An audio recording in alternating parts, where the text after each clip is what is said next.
Hey guys, what is going on? So I just did a new naked body scan and the results I think are pretty consistent with what I've been talking about over the past couple weeks in terms of these absorption methods. So I'll pop it up on the screen here, and obviously these are only 11 days apart. I understand that. I also understand that I wasn't training for a period of this time, but if anything, you would think my muscles would grow at a faster rate if I was resting, because that's usually when they grow. But anyway, if you look here, from a very optimistic viewpoint, it would, show that I would gain, maximum 0.4 pounds of muscle, which I don't think is the case. So if you look at this January 1st number, if you remember, I gained a decent amount of weight leading up to Christmas. So like Christmas Eve, I had a kind of a cheat day and I ate a lot more carbs than I normally would.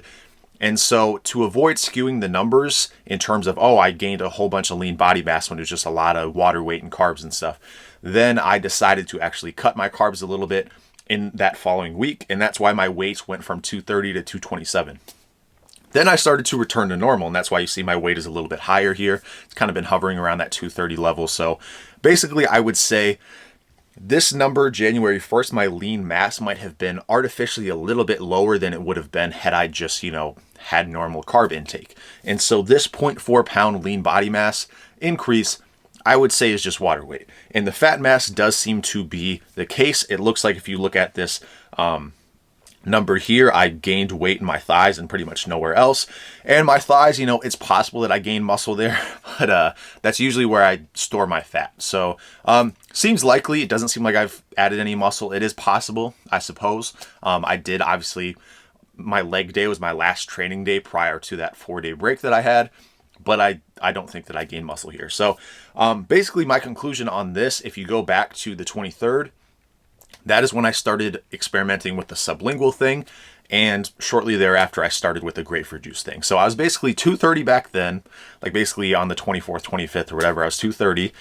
And then I dropped a little bit of weight, limiting my carbs, and that probably dropped my lean body mass. And now that my carbs are back to normal, I'm back up to, that 193 range that I probably would have been had I done a scan.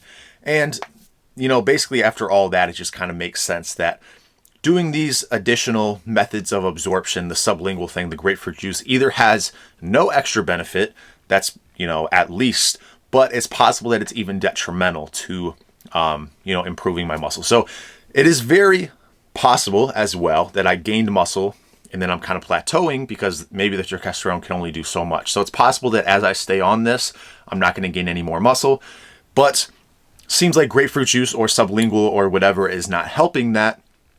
And it's not very fun to do. So I'm going to go back to the period where, if you look, when I transitioned into taking my capsules throughout the day with no sublingual, with no grapefruit juice, that was the period that I saw the most weight gain, even when my diet was the same. So I'm going to go back to that and see what happens.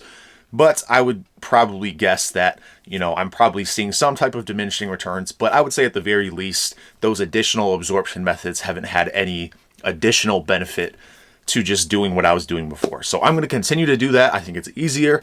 I think it's easier for you guys to follow if that's probably how you're going to do it, because I don't recommend the sublingual thing. It's pretty nasty. So I'll go back to that. If I start gaining weight again, then there you have it. That's the way to do it. And, you shouldn't do that. So that's one benefit of having the amount of supply that I do, is I can experiment a little bit. But the experiment so far with the additional absorption method thing doesn't seem to be working. So I'm going to go back and I'll see what happens. Maybe I'll return to it at some point. But for now, I'm just going to go with 6 times a day spread throughout, just with water. So anyway, that's all I got to say about that. I will keep you updated, and I'll talk to you soon.